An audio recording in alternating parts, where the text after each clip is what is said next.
सो hello dear students, welcome back. आज हम बात करने वाले हैं descriptive epidemiology and infectious epidemiology से जुड़ी हुई कुछ इंपॉर्टेंट बातों की। ऑलराइट, तो शुरू करते हैं। सबसे पहले आ जाओ डिस्क्रिप्टिव एपिडेमियोलॉजी। ना याद है आपको, डिस्क्रिप्टिव एपिडेमियोलॉजी आपने पढ़ा था क्लासिफिकेशन ऑफ स्टडी डिजाइंस में, ठीक है, in epidemiology. So basically descriptive epidemiology क्या होता है? It is the study of distribution of disease. Alright, study of distribution of disease. अब सबसे इंपॉर्टेंट बात यह है कि ये डिस्ट्रीब्यूशन किस टर्म्स में, ठीक है।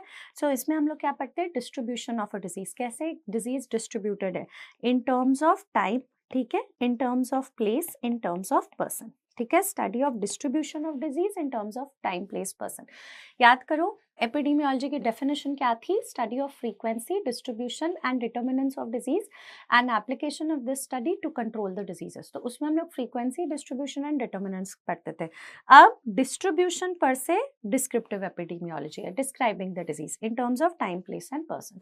इसी में सबसे जरूरी जो दो एमसीक्यू के लिए बहुत इंपॉर्टेंट है प्लस लास्ट मिनट रिविजन के लिए, time distribution of disease occurrence and place distribution of disease occurrence, ठीक है। अब आ जाओ टाइम डिस्ट्रीब्यूशन। तो जब हम लोग बात करते हैं ना time distribution of disease occurrence की, तो टाइम डिस्ट्रीब्यूशन को तीन तरीके से बोला जा सकता है: a short term fluctuation, periodic term fluctuation, long term fluctuation and disease occurrence. So basically short term fluctuation का क्या एग्जांपल है? Short term fluctuation in disease occurrence, इसका एग्जांपल है epidemic. Alright, periodic term fluctuation का example है cyclical and seasonal distribution of disease occurrence, ठीक है। Cyclical and seasonal distribution in disease occurrence, cyclical and seasonal distribution of disease occurrence. All right, and last long term fluctuation. So long term fluctuation का क्या meaning है? इसका मतलब होता है progressive change in disease occurrence. Okay, progressive change in disease occurrence का मतलब क्या हो गया? एग्जाम्पल जैसे हो गया secular trend of disease distribution. अभी हम लोग तीनों पढ़ेंगे।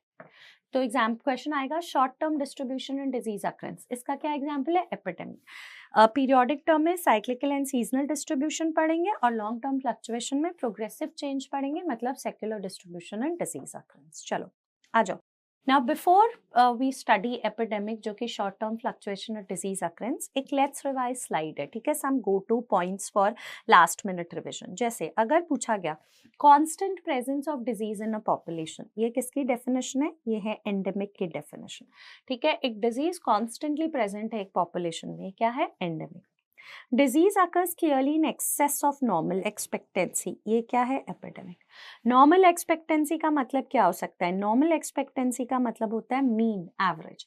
जैसे मान लो लास्ट 3 इयर्स, मतलब अगर हम लास्ट 3 इयर्स लें, मान लो 2022 से या 2021 से 2024 लेते हैं, तो यहाँ पे हर साल डेंगू की केसेस कितने आए, उनका एक एवरेज निकालेंगे, ठीक है। कैसे निकालेंगे? जितने भी आए हर साल उनको ऐड करके डिवाइड कर दो by the number of years.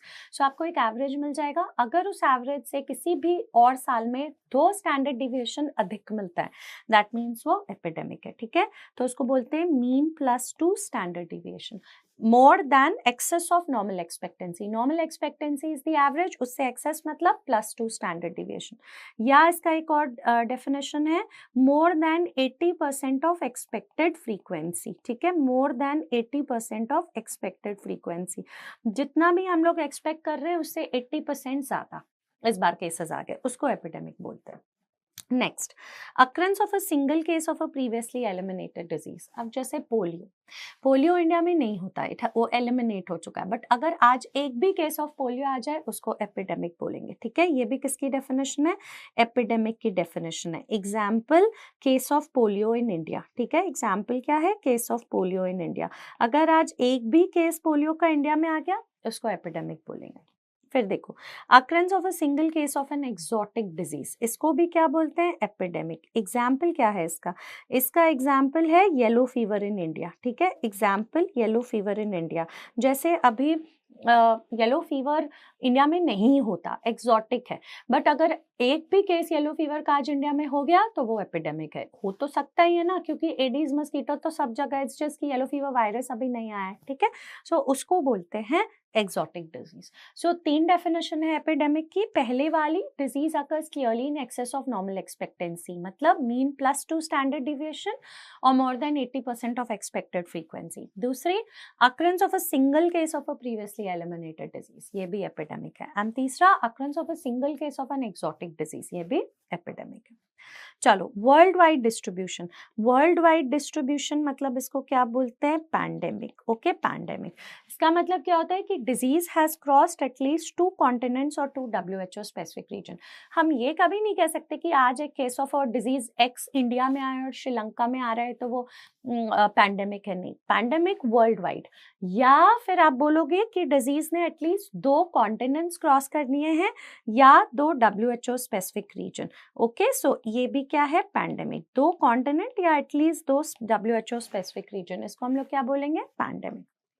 फिर आ जाओ, haphazard distribution in the occurrence of a disease. Haphazard, irregular, okay, cases are not epidemiologically linked in terms of time, place and person, मतलब हम लोग उसको जोड़ नहीं पा रहे, ठीक है। बहुत ही हैप्पैजार्ड डिस्ट्रीब्यूशन है, इसको क्या बोलते हैं? स्पोराडिक, ठीक है। ये सब last minute go to terms है। स्पोराडिक मतलब आज एक केस ऑफ पोलियो इंडिया में आ रहा है और इसी टाइम यूरोप में रिपोर्ट हो रहा है। क्या आप इनको कनेक्ट कर सकते हो इन terms of time, place and person में? तो इसको बोलते हैं स्पोराडिक, ठीक है। एक और गाइस, अगर आपने किसी ने पूछ लिया कि आउटब्रेक क्या होता है, so outbreak is similar to an epidemic, but actually ये क्या है? लोकलाइज, मतलब डेफिनेशन सेम है, मतलब एक्सेस ऑफ नॉर्मल एक्सपेक्टेंसी, ये सारी चीजें सेम है। बस ये है कि not a larger area but एक लोकलाइज डिस्ट्रीब्यूशन में हम उसको आउटब्रेक रेफर करेंगे, ठीक है। तो ये सारी डेफिनेशंस लास्ट मिनट के लिए बहुत इंपॉर्टेंट है। मैच द फॉलोइंग टाइप भी आ सकता है, ठीक है। चलो आगे बढ़ते हैं। अब आ जाओ टाइप्स ऑफ एपिडेमिक, बट पहले एपिडेमिक किसका एग्जाम्पल हम लोग क्या पढ़ रहे हैं?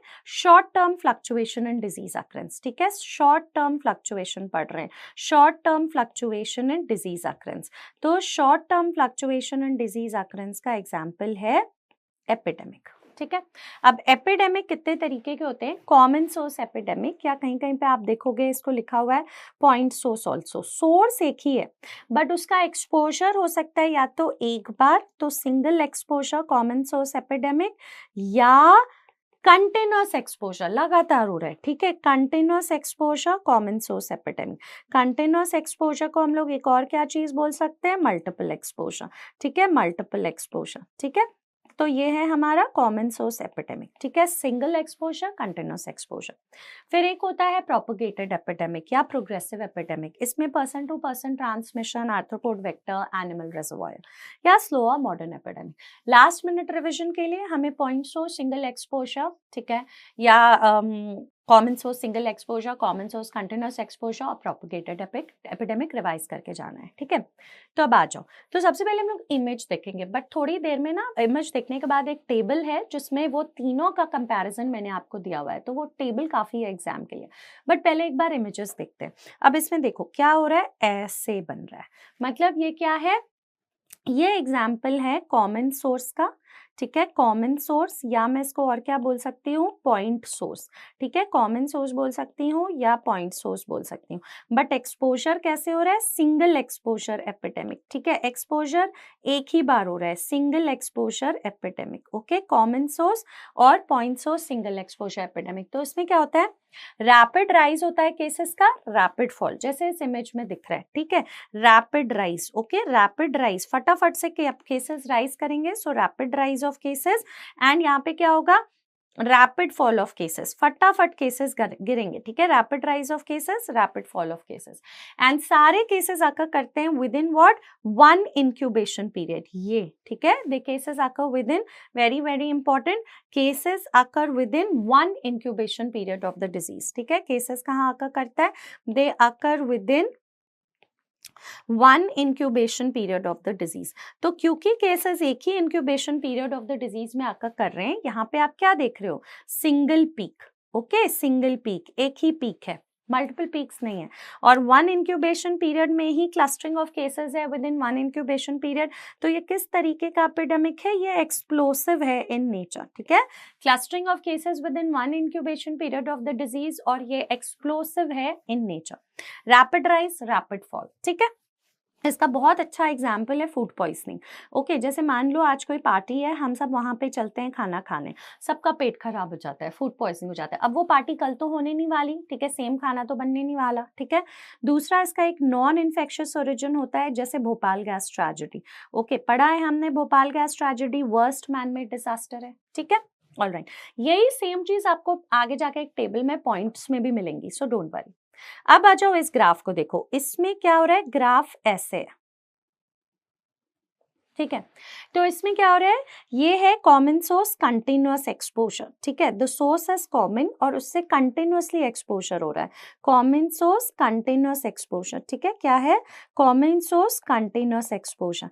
अब यहाँ पे भी क्या होता है ना कि जो केसेस है उसमें स्मूथ राइज हो रहा है, ठीक है, smooth rise, alright, smooth gradual rise of cases, smooth gradual rise of cases है, ठीक है। और एक स्मूथ फॉल भी है, ठीक है, ग्रेजुअल फॉल भी है और एकदम स्मूथ फॉल है, ठीक है, स्मूथ ग्रेजुअल राइज है और ग्रेजुअल फॉल ऑफ केसेस भी है। और जो भी हमारे केसेस है ना, जैसे यहाँ पे देखो, they are actually occurring over like this, okay, meaning multiple incubation period, ठीक है। ये बहुत, ये एक इंक्यूबेशन, ये एक इंक्यूबेशन, ये एक इंक्यूबेशन, सो कंटिन्यूअस एक्सपोजर है ना। तो केसेस कैसे अकर हो रहा है, केसेस अकर ओवर मल्टीपल इंक्यूबेशन पीरियड, ठीक है। केसेस कैसे अकर हो रहा है, केसेस जो हैं ये अकर हो रहे हैं over multiple incubation period of the disease, okay, जैसे एक एक ऐसे multiple incubation period of the disease, ठीक है। सो इसमें क्या देखते हैं, क्या एक पीक है, नहीं, मल्टीपल पीक्स है।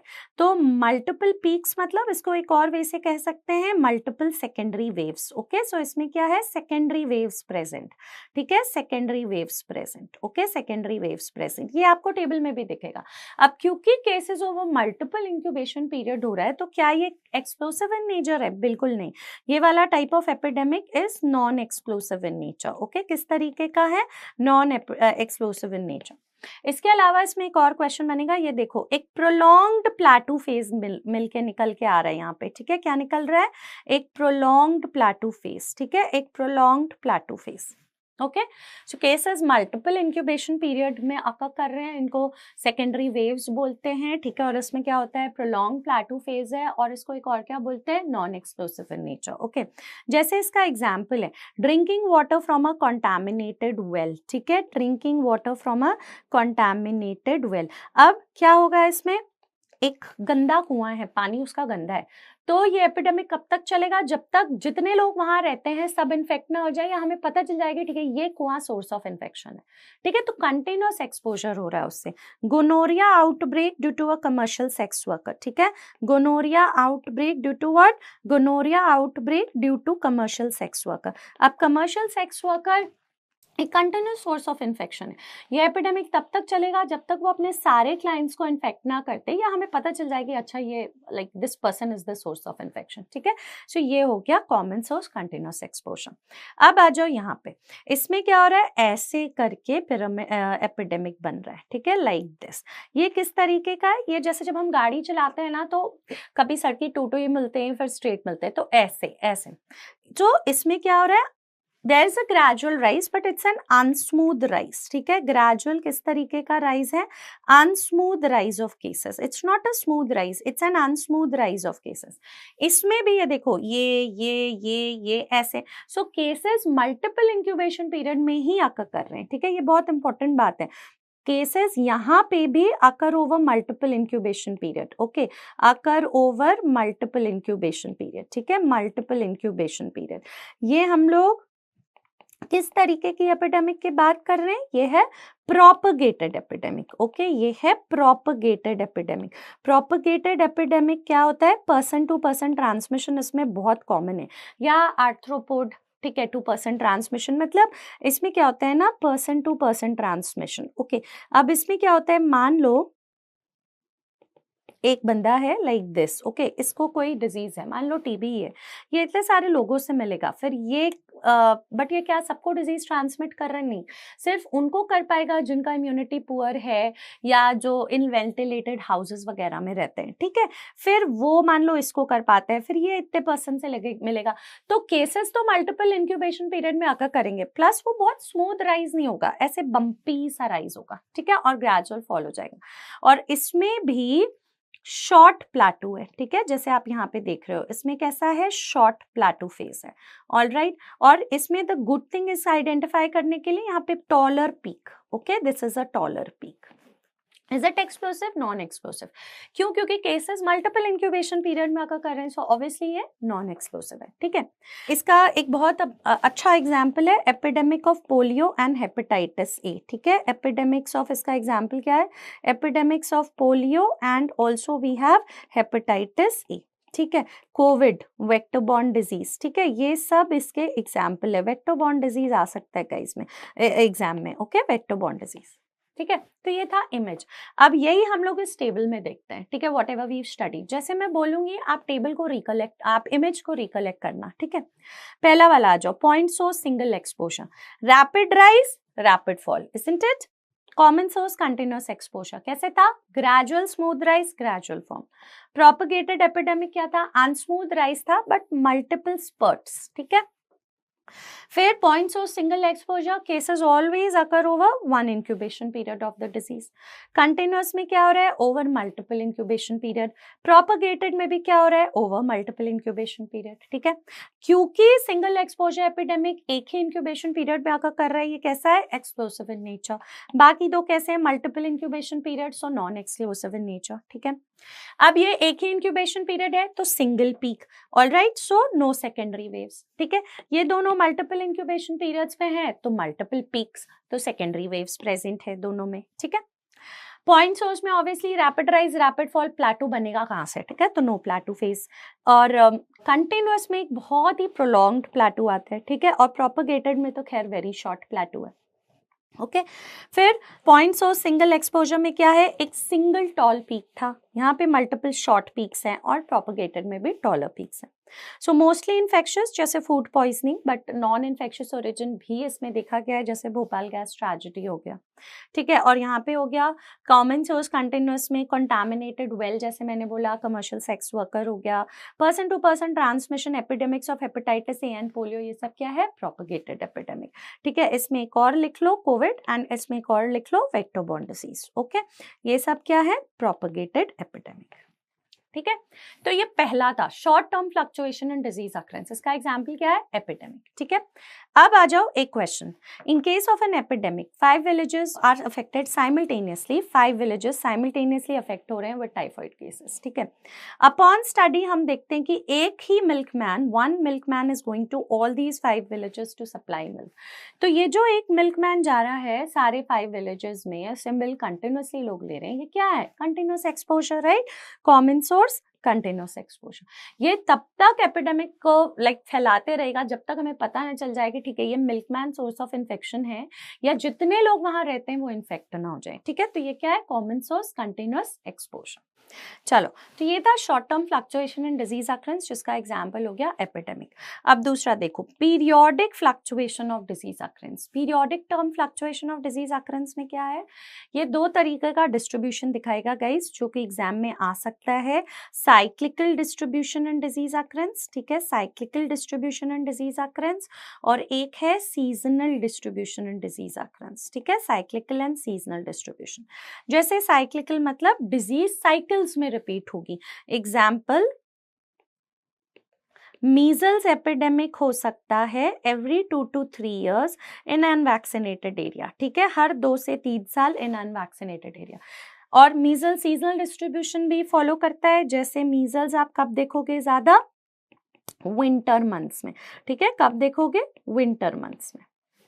एक और एग्जाम्पल, जैसे यहाँ पे इन्फ्लुएंजा का एपिडेमिक हो सकता है एवरी 7 to 10 years, ठीक है, एवरी 7 to 10 years। तो ये फॉलो कर रहा है साइक्लिकल डिस्ट्रीब्यूशन, ये सारे इन्फेक्शियस डिजीज है। कोई नॉन इन्फेक्शियस डिजीज ऐसा कुछ है जो फॉलो करता है? इसमें क्वेश्चन आ चुका है guys, RTA, road traffic accident. अब आरटीए साइक्लिकल भी फॉलो करता है, सीजनल भी फॉलो करता है। आरटीए साइक्लिकल कैसे? रोड ट्रैफिक एक्सीडेंट्स जो होता है, आरटीए जो होते हैं वो इंक्रीज करते हैं। कब इंक्रीज करते हैं? एवरी वीकेंड, ऐसा कह सकते हैं, ठीक है, हर वीकेंड बढ़ जाते हैं, पीपल ड्रिंक एंड ड्राइव, ठीक है। और दूसरा कह सकते हैं कि आरटीएस इंक्रीज कर जाते हैं कब? विंटर मंथ्स में। आरटीएस कब बढ़ जाते हैं? इंक्रीज ड्यूरिंग विंटर मंथ्स, ठीक है, विंटर मंथ्स में भी बढ़ जाते हैं, ठीक है। तो ये है साइक्लिकल एंड सीजनल डिस्ट्रीब्यूशन। इसका ब्रॉडर टर्म क्या है? Periodic fluctuation and disease occurrence. देखो एक MCQ, the influenza pandemic can occur every 7 to 10 years due to antigenic variations of the disease. ये क्या है? सेक्युलर ट्रेंड होता है progressive change in disease occurrence. अभी ये मैं बस लिखवाने वाली हूँ इस स्लाइड के बाद, ठीक है। सेक्युलर ट्रेंड होता है प्रोग्रेसिव चेंज, किसमें? इन disease occurrence, alright, progressive change in disease occurrence. और ये हम लोग देखते हैं एटलीस्ट ओवर अ डेकेड, ठीक है, at least over a decade. Progressive change in disease occurrence at least over a decade. जैसे एनसीडीज लास्ट 10 साल बढ़ रहे हैं, कम्युनिकेबल डिजीजेस टीबी एचआईवी घट रहे हैं, ये सेम हो गया। सीजनल ट्रेंड, अब ये मैं क्या बोल रही हूँ? 7 to 10 year, मतलब ये साइकिल्स में रिपीट हो रहा है, right, okay. Long term fluctuation मतलब ये थर्ड है, long term fluctuation in disease occurrence मतलब सेक्युलर डिजीज डिस्ट्रीब्यूशन, ठीक है, सेक्युलर डिजीज डिस्ट्रीब्यूशन। इसका मतलब क्या होता है? इसका मतलब सिंपल है, progressive change in disease occurrence, ठीक है, progressive change in disease occurrence at least over a decade, okay, at least over a decade.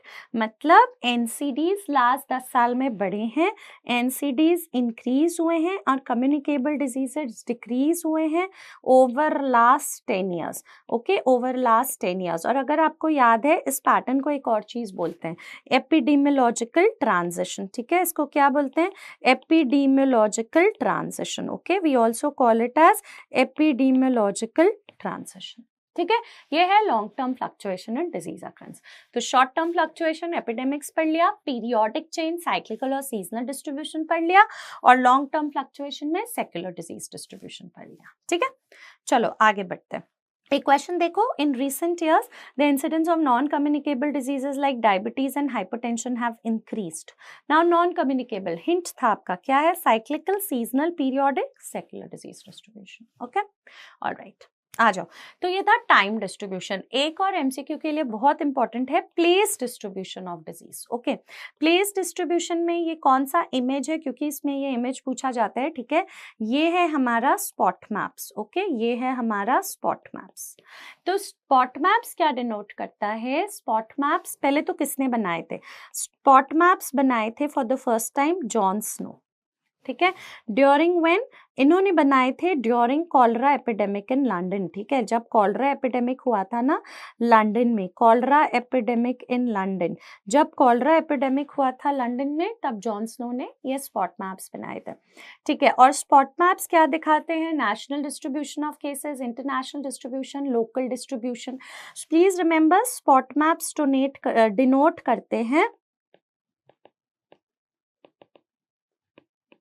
Local distribution of cases of a disease, all right. जैसे मान लो यहाँ पे एक सोर्स ऑफ इन्फेक्शन पाया गया, well, उसके आसपास कैसे केसेस डिस्ट्रीब्यूटेड है, तो ये है spot maps, okay, place distribution of disease, okay, ठीक है। तो ये है स्पॉट मैप्स, किसने बनाया? जॉन स्नो ने। आ जाओ, अब एक छोटा सा टॉपिक है, steps of investigation of an epidemic. ये स्टेप्स मैं आपको क्यों रिवाइज कर रही हूँ? क्योंकि इससे 3 क्वेश्चन बन के निकलते हैं, ठीक है। पहला देखो, वेरीफाई द डायग्नोसिस, पहला स्टेप है, confirm the existence of an epidemic, define किस एरिया में है पॉपुलेशन एट रिस्क, फिर उन केसेस को रैपिडली सर्च करो, ठीक है, डेटा एनालिसिस करो, फिर क्या करो? फॉर्मुलेट करो एक हाइपोथेसिस। हाइपोथेसिस को याद है कैसे फॉर्मुलेट करते हैं? Descriptive study design, okay, descriptive study design से। जैसे जब 2019 में कोविड आया, किसी को पता नहीं था, एपिडेमियोलॉजिस्ट वगैरह हमें किसी को नहीं पता था वो कोविड है। हम लोग उसको क्या कह रहे थे, न्यूमोनिया ऑफ अननोन ओरिजिन। और सबसे पहले हमने उसको डिस्क्राइब किया इन terms of time place person, कि विंटर मंथ में हो रहा है, वुहान चाइना में हो रहा है, मेल पॉपुलेशन बर्ड मार्केट में हो रहा है, ठीक है। सो वो था तुम्हारा हाइपोथेसिस फॉर्म हुआ। फिर टेस्ट ऑफ हाइपोथेसिस, फिर हमें रीजन जानना था कि किसकी वजह से ये न्यूमोनिया हो रहा है। तो हमने क्या किया, कंपेयर किया जो लोग जिनको वो न्यूमोनिया हुआ वर्सेस जिनको वो न्यूमोनिया नहीं हुआ। सो ये क्या है, testing of hypothesis. Testing of hypothesis किससे होती है, एनालिटिकल स्टडी डिजाइन। कौन सी एनालिटिकल स्टडी डिजाइन करना चाहोगे, सबसे पहले केस कंट्रोल स्टडी, ठीक है। केस कंट्रोल मतलब जिनको वो न्यूमोनिया हो रहा है उनको कंपेयर करो जिनसे नहीं हो रहा, तभी तो कॉज निकल के आएगा, ठीक है। फिर evaluate aetiological factor, further investigate the population at risk, और हाँ, राइटिंग अ रिपोर्ट, ठीक है। रिपोर्ट राइटिंग बहुत जरूरी है, alright, writing a report is important. अब इससे क्या क्वेश्चन निकल के आता है, देखो सबसे पहला, what is the most important step for in the investigation of an epidemic, is it verifying the diagnosis or is it confirming the existence of an epidemic or something else? So please remember it is verifying the diagnosis, okay, verifying the diagnosis. सबसे important step जो investigation of epidemic में है वो है diagnosis को verify करना, ठीक है। फिर confirm the existence of epidemic. When should investigation of an epidemic be stopped? क्या investigate करते जाएं? No. When investigation of an epidemic is stopped when no new case occurs, when no new case occurs for twice the incubation period of a disease from the occurrence of last case.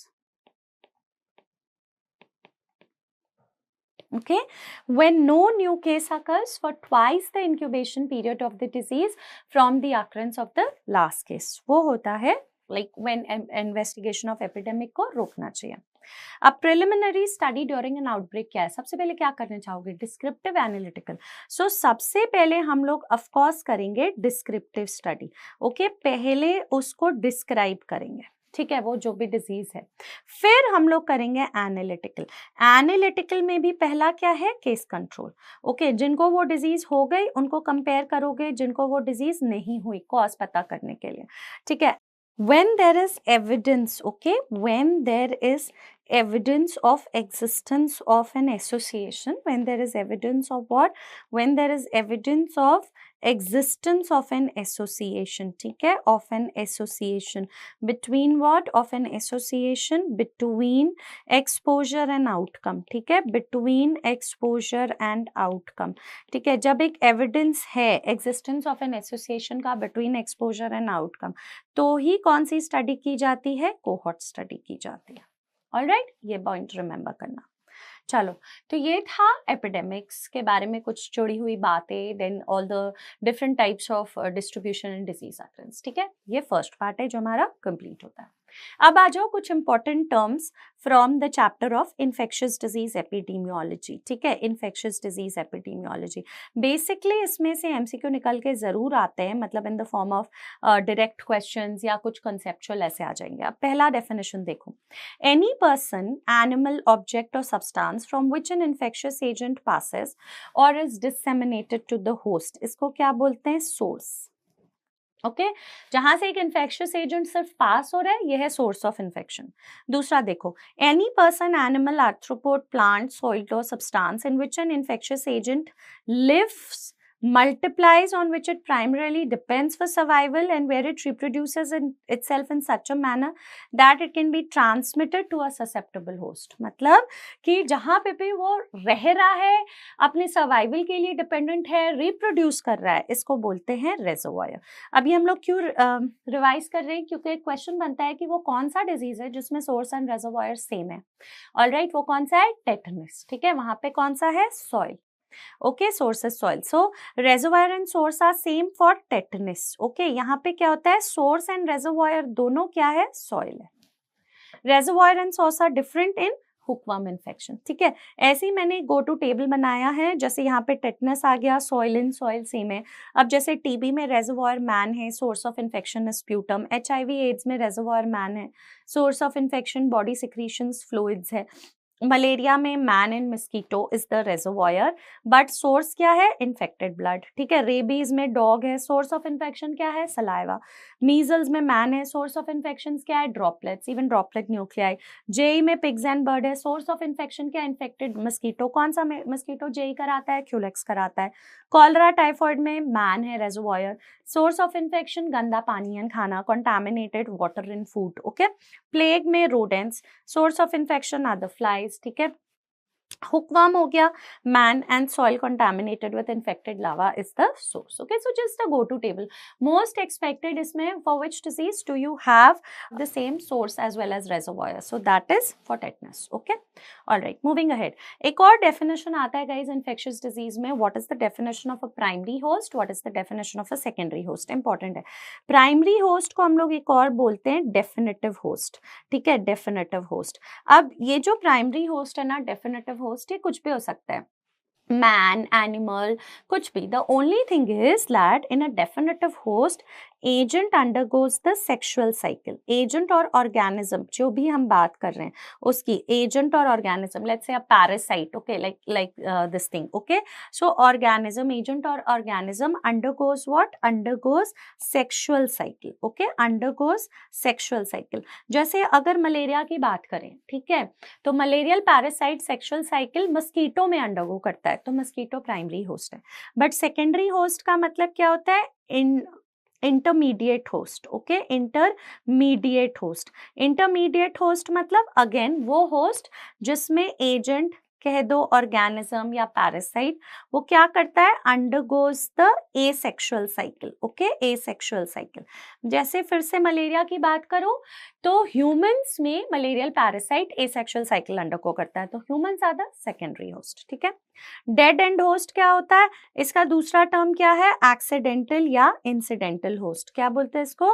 Accidental या incidental host. मतलब इसमें क्या होता है? कोई person to person transmission नहीं है, ठीक है, no person to person transmission, ठीक है, no person to person transmission. सबसे इंपॉर्टेंट इसमें जो कुछ हैं diseases like JE, rabies, tetanus, ठीक है. ऑब्लिगेट होस्ट, ओनली होस्ट, इसका मतलब क्या है ना कि ऑब्लिगेट होस्ट मतलब जो भी यहाँ पे ऑर्गेनिज्म है वो आउटसाइड द होस्ट रह ही नहीं सकता, ठीक है. Organism can not survive outside the host, ठीक है.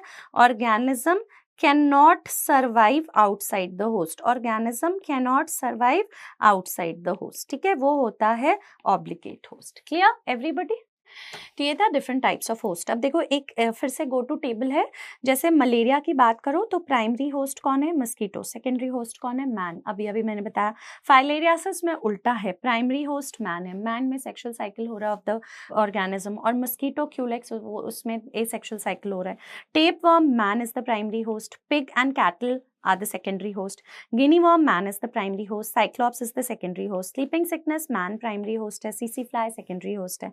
Hydatid disease में dog primary host है. Sheep, cattle, man secondary host है, ठीक है. तो ये था definitions of different types of host, ठीक है. तो अभी हमने देखा different types of like source, reservoir का चार्ट हो गया, होस्ट का चार्ट हो गया. एक और चार्ट याद रखेंगे, modes of transmission.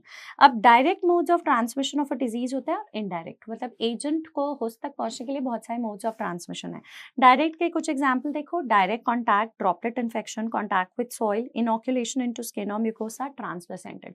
Mother to child transmission is direct. Indirect में क्या क्या हो गया? Vehicle borne, vector borne. Vector borne में दो है, mechanical, biological. Airborne, droplet nuclei. अब ये ड्रॉपलेट इन्फेक्शन और एयरबॉर्न या ड्रॉपलेट न्यूक्लियाई, इसके बीच का डिफरेंस पढ़ना है. Fomite borne, unclean hands and fingers. Please याद रखना, unclean hands and fingers indirect mode of transmission है, ठीक है. इससे दो सवाल बनेंगे इस टेबल से. एक तो बनता है कि ड्रॉपलेट इन्फेक्शन और ड्रॉपलेट न्यूक्लियाई के बीच क्या डिफरेंस है, ठीक है. तो चलो इसको रिवाइज मारते हैं. Droplet infection, okay, what is droplet infection, और इसको हमें कंपेयर करना है ड्रॉपलेट न्यूक्लियाई. ड्रॉपलेट न्यूक्लियाई मतलब एयरबॉर्न ट्रांसमिशन, ठीक है, एयरबॉर्न ट्रांसमिशन.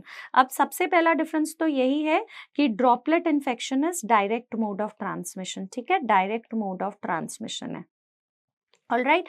और ड्रॉपलेट न्यूक्लियाई जो है वो क्या है, ड्रॉपलेट न्यूक्लियाई जो है वो है इनडायरेक्ट मोड ऑफ ट्रांसमिशन है, ठीक है, इनडायरेक्ट मोड ऑफ ट्रांसमिशन। इसके अलावा क्या क्या डिफरेंस है, अब अगर आप देखोगे ड्रॉपलेट इन्फेक्शन, तो जो साइज ऑफ द ड्रॉपलेट्स है वो कितना है, साइज ऑफ द ड्रॉपलेट यहाँ पे मोर देन 5 माइक्रोन है, ठीक है, बट ड्रॉपलेट न्यूक्लियाई में साइज ऑफ द ड्रॉपलेट कितना है, size of the droplet is less than 5 micron, ठीक है, लेस देन 5 माइक्रोन। अब ये मोर देन 5 माइक्रोन है, तो ये कैसे पार्टिकल्स हैं, ये हेवियर पार्टिकल्स हैं, ओके, किस तरीके के हैं, हेवियर पार्टिकल्स। और ड्रॉपलेट न्यूक्लियाई किस तरीके के पार्टिकल्स हैं, ये हैं लाइटर पार्टिकल्स, ठीक है। अब क्योंकि ये हेवियर पार्टिकल्स हैं, they fall down due to effect of gravity, gravity की वजह से गिर जाते हैं, fall down due to effect of gravity, ठीक है, इफेक्ट ऑफ ग्रेविटी। और ड्रॉपलेट न्यूक्लियाई में क्या होता है, या एयरबॉर्न में क्या होता है, they remain suspended in air, ठीक है, they remain suspended in air, air में सस्पेंडेड रहते हैं, they remain suspended in air. इसीलिए ड्रॉपलेट इन्फेक्शन में ये कितना डिस्टेंस ट्रैवल करते हैं, ये ट्रैवल करते हैं a distance of less than 1 metre, और ये ट्रैवल करते हैं a distance of more than 1 metre, ठीक है। So that is the difference, droplet particles more than 5 micron heavier गिर जाते हैं, travel a distance of less than 1 metre. Droplet nuclei lighter particles हैं, लेस देन 5 माइक्रोन है, remain suspended in air, travel a distance of more than 1 metre. अब droplet nuclei का example क्या क्या है, याद रखना है, पूछा जाता है कौन कौन सी डिजीजेस हैं, मीजल्स हैं, चिकन पॉक्स हैं, ठीक है, इन्फ्लुएंजा है, टीबी है, ठीक है, इन्फ्लुएंजा है, टीबी है, कोविड है, okay, they are example of droplet nuclei या एयरबॉर्न इन्फेक्शन, गॉट इट। दूसरा इससे एक निकल के आता है बायोलॉजिकल साइकिल, मतलब बायोलॉजिकल साइकिल, इसका क्या मतलब है कि how agent is in the vector, how agent is in the vector, all right, is in the vector, क्या वो सिर्फ मल्टीप्लाई कर रहा है या वो डेवलप भी कर रहा है या सिर्फ डेवलप कर रहा है। तो पहला है प्रोपगेटिव, ठीक है, प्रोपगेटिव मतलब agent only multiplies in the vector, agent सिर्फ वेक्टर में मल्टीप्लाई कर रहा है, only multiplies in the vector. जैसे डेंगू वायरस एडीज मस्कीटो में सिर्फ मल्टीप्लाई कर रहा है, प्रोपगेट कर रहा है, that means increases in number, ठीक है, सिर्फ increases in numbers। Plague bacilli rat flea में। Cyclo development, agent only develops in the vector, ठीक है, एजेंट क्या कर रहा है, only develops in the vector, agent only develops in the vector.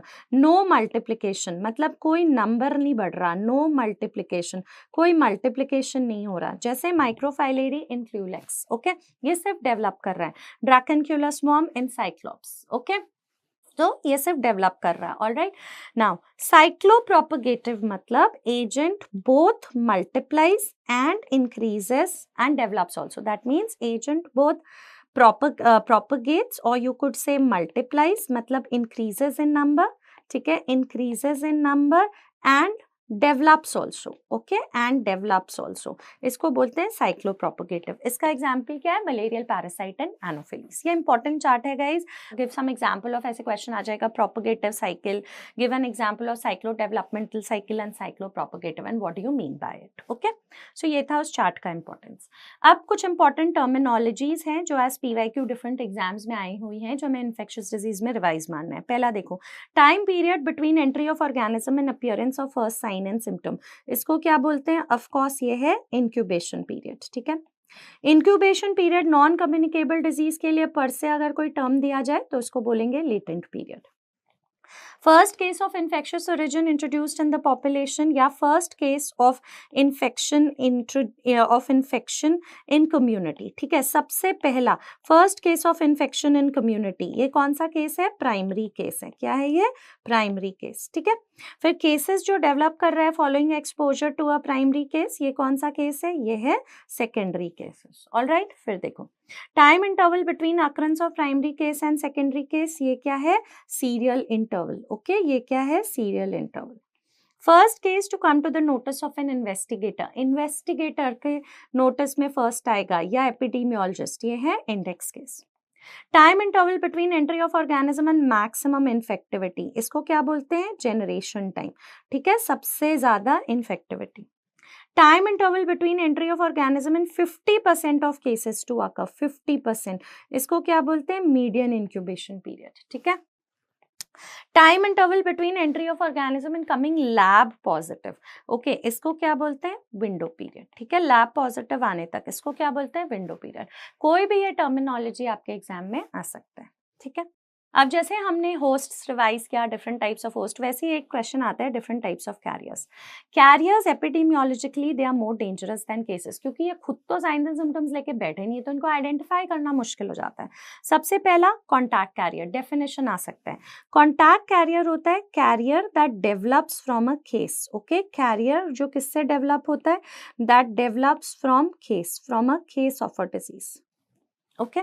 Paradoxical carrier होता है कैरियर जो डेवलप करता है from another carrier, carrier that develops from another carrier, okay, that develops from what, that develops from another carrier, ये क्या होता है, paradoxical career. इंक्यूबेटरी career क्या होता है, carrier that sheds organism during incubation period, ठीक है, किस time, that sheds organism during which period, that sheds organism during incubation period, okay, during incubation period. Convalescent carrier क्या होता है, carrier that sheds organism during recovery period, ठीक है, carrier जो क्या कर रहा है, that sheds organism during which period, carrier that sheds organism during recovery period, ठीक है। Convalescent carriers क्या होता है, that shed organism during recovery period, okay। ये क्रॉनिक कैरियर नहीं, this is a temporary carrier, okay, not a chronic carrier, temporary carrier, okay, temporary carrier. Temporary carrier क्या होता है, जो शेड करता है organism for more than 3 months up to 1 year, okay, up to 1 year, क्योंकि अगर कोई कैरियर ऑर्गेनिज्म शेड करेगा फॉर मोर देन 1 year उसको क्रॉनिक कैरियर बोलेंगे, ठीक है, क्रॉनिक कैरियर। क्रॉनिक कैरियर क्या होता है, कैरियर जो शेड करता है organism for more than 1 year, ठीक है। अब हेल्दी कैरियर, हेल्दी कैरियर होता है जो कभी साइंस एंड सिम्टम्स नहीं डेवलप करेगा, वो सब क्लिनिकल केस से बनता है और कभी साइंस एंड सिम्टम्स नहीं शो करता। Pseudo carrier, carrier of avirulent organism, देखो यहाँ पे लिखा है pseudo carrier, carrier of a avirulent organism. और हेल्दी कैरियर किससे इमर्ज करते हैं, सब क्लिनिकल केसेस से, they are victims of sub clinical infection who have developed carrier state without suffering from overt disease, कभी भी वो signs and symptoms नहीं show करेंगे, ठीक है। डेफिनेशन आ सकता है as you know as match the following, plus इसमें कुछ एग्जांपल्स है, अब जैसे क्रॉनिक कैरियर्स जो 1 साल तक भी शेड कर रहे हैं, टाइफॉइड, ओके, टाइफॉइड मेरिथीनास का एग्जांपल, मलेरिया पूछ सकते हैं। हेल्दी कैरियर्स में पोलियो, टाइफॉइड, कॉलरा याद करो। Convalescent even during recovery period, typhoid, cholera, सबसे ज्यादा क्वेश्चन आने के चांस इसी के होते हैं, ठीक है। ये थे different types of carriers, okay. Last but not the least, कुछ मेजरमेंट्स हम लोग यूज कर सकते हैं टू एक्सप्रेस डिजीज इवेंट्स, जैसे ये हमने पढ़ लिया है crude death rate, proportional mortality rate, case fatality rate. Again attack rate होता है इंसिडेंस रेट ओनली, जो हम लोग पर्टिकुलरली यूज करते हैं during an outbreak, okay. Secondary attack rate इसमें इंपॉर्टेंट है, अब इसको एक बार रिवाइज कर लेते हैं। सेकेंडरी अटैक रेट क्या होता है, so remember secondary attack rate जो होता है, it is a measure of communicability और ट्रांसमिसिबिलिटी ऑफ डिजीज, ठीक है, किसका मेजर है, मेजर है ऑफ कम्युनिकेबिलिटी, ठीक है, communicability slash transmissibility of disease, ठीक है, स्लैश ट्रांसमिसिबिलिटी ऑफ डिजीज, ठीक है, इसका मेजर है सेकेंडरी अटैक रेट। अब इसका डेफिनेशन क्या है, ये होता है number of secondary cases that develop following exposure to a primary case